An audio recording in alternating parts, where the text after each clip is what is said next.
We're after it, and this is different. This is kind of saying the kingdom functions different. And when it, frankly, if you've got a vision and if you've got a dream and if you got any of those things,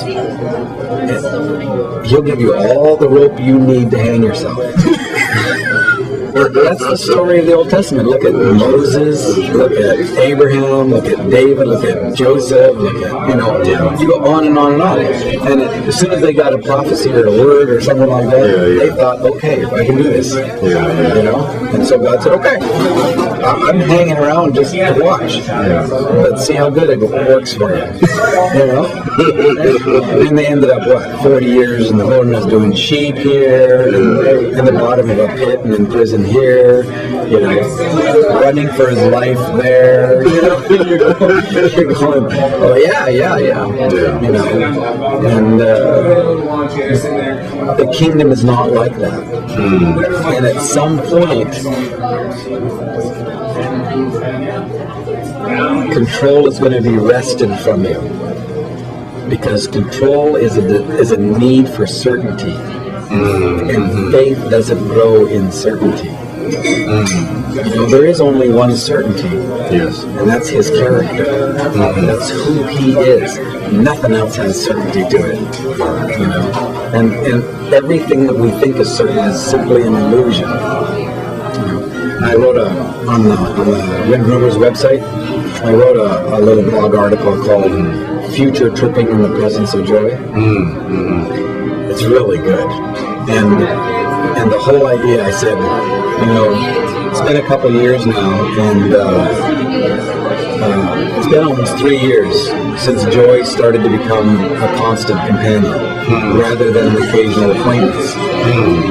And I wasn't looking for it, I wasn't praying for it, and I didn't understand it when it started to happen. Because joy has shown up in my life at different times.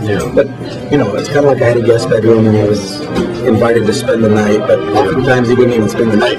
He'd be gone in a couple hours. Correct. And I was grateful when joy would show up, but I knew that it was just a matter of hours or even a day maybe, and joy would be gone. And I thought that's just the way it was. So 3 years ago, when joy started to become a constant companion, I'm kind of waiting for the other shoe to drop. You still here? And what's the deal here? How come you're still here? And so after 6 months, I'm starting to go, I'd like to figure this out. Why? 6 months ago, did joy start to become a constant companion? And I look back, and that's when I made the decision that I was going to live inside of one day, and that I would not future trip. That I would not leave the present to go into an imagination that doesn't exist. Okay? And I would not, because in that imagination, God's not there. Right? And it's because God doesn't live in anything that's not real. And that's not real. And in my blog, I list a whole bunch of the imaginations that I was always afraid of. I was afraid I was end up under Burnside Bridge, poverty-stricken and without anything. That my teeth would all fall out, my kids would have terrible accidents. I have a whole list of just wild things that your mind goes to. What you do is you go there, and then fear drives you to try to get control today over some eventuality in your imagination. And what I realized is that when Jesus came in my life, joy came. Okay?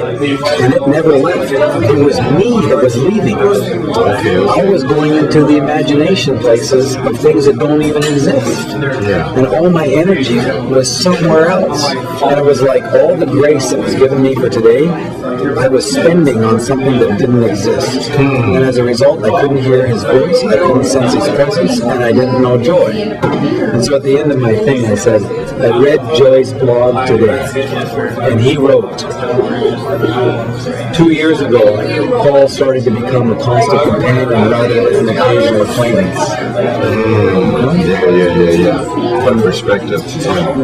That little article has gone already in 3 weeks all over the world.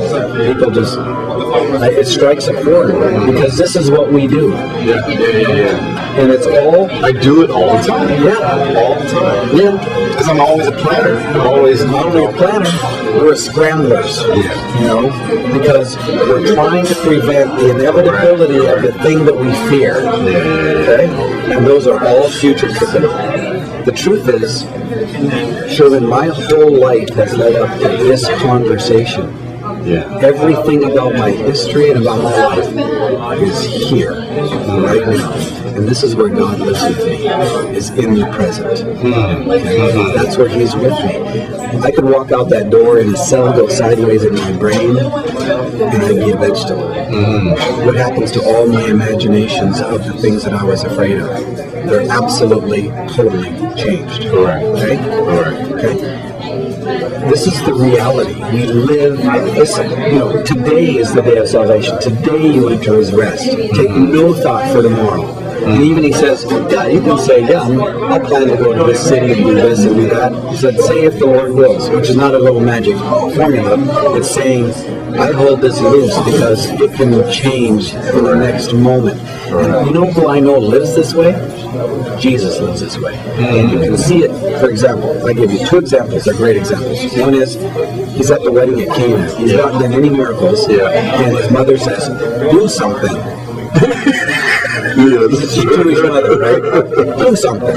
And he says, woman, my time is not yet. He says, no.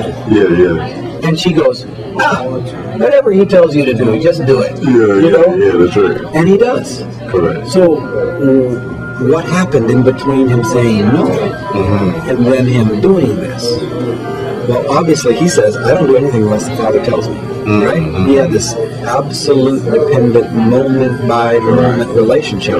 So between the time he said no and the time his mother said, whatever he tells you, do it, Father said, okay, we're ready. Okay?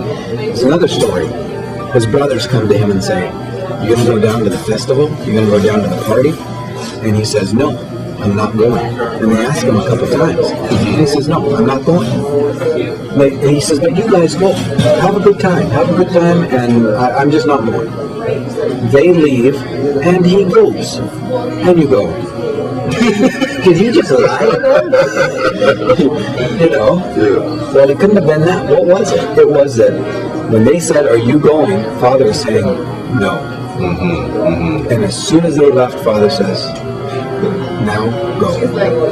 It was a moment-to-moment kind of dependent relationship. My sheep hear my voice, and so now I can go because Father has purposes. He needs to show up separately from this group of people for whatever purposes there are, and we're not big enough to understand His purposes. We don't know. We don't know how to. We're good at choosing the good and the evil, and deciding, oh, this is good and this is evil. That's because we ate of the wrong tree. Instead of eating of the tree of life, which is Christ in us, and living out from His life in us, in a dependent relationship in which we admit we don't know God's purposes. We don't understand God's purposes. And it's crazy, but God may even, because He trusts you, put you in a situation where He knows you won't take things personally. And He can have all kinds of things break on you because He knows you won't take it personally anymore. You'll know. Papa's got purposes here. This is not about me. We want to make everything about me. Correct. And at some point in our lives, we begin to say, everything's about you. Everything's about you. It's not about me anymore. And He's whispering, everything's about you. And we're saying, everything's about you. See, that's love. You and your relationship with your wife. Love has happened when you say, it's about you. And she's saying, honey, it's about you. Most of the time we're saying, darn right, it's about me. And that's why we're pulling in different directions. But when we're both saying it's about you, we're together. Correct. Not as a formula, but as reality. That's why the elders cast their crowns before God, because they know apart from Jesus we can do nothing. And they know everything that I have, everything that I've done everything that I am, every kind of healing, everything that is a good is because of you. What's a reward after that? Yeah. You know? Yeah. I just throw it where it belongs. You know, it's all about you. That's where we live now. You know, we don't live in an imagination of the future. We don't have to spend all that energy. His yoke is easy, his burden is light, and as soon as we're feeling the press of heaviness, we know we picked up something that doesn't belong to us. And that doesn't mean we don't make plans and stuff. Yeah, I'm planning to go to Asia at the end of February on an invitation, but it's totally open in my hand. Correct. If Papa decides that's not a good idea, I don't want to be doing anything that he's not blessing. And he's going to have to understand exactly how his purposes are going to work out. Yeah. You know? Yeah. So, we'll see. Wow. And it's all rest. It's all rest. Sweet grace.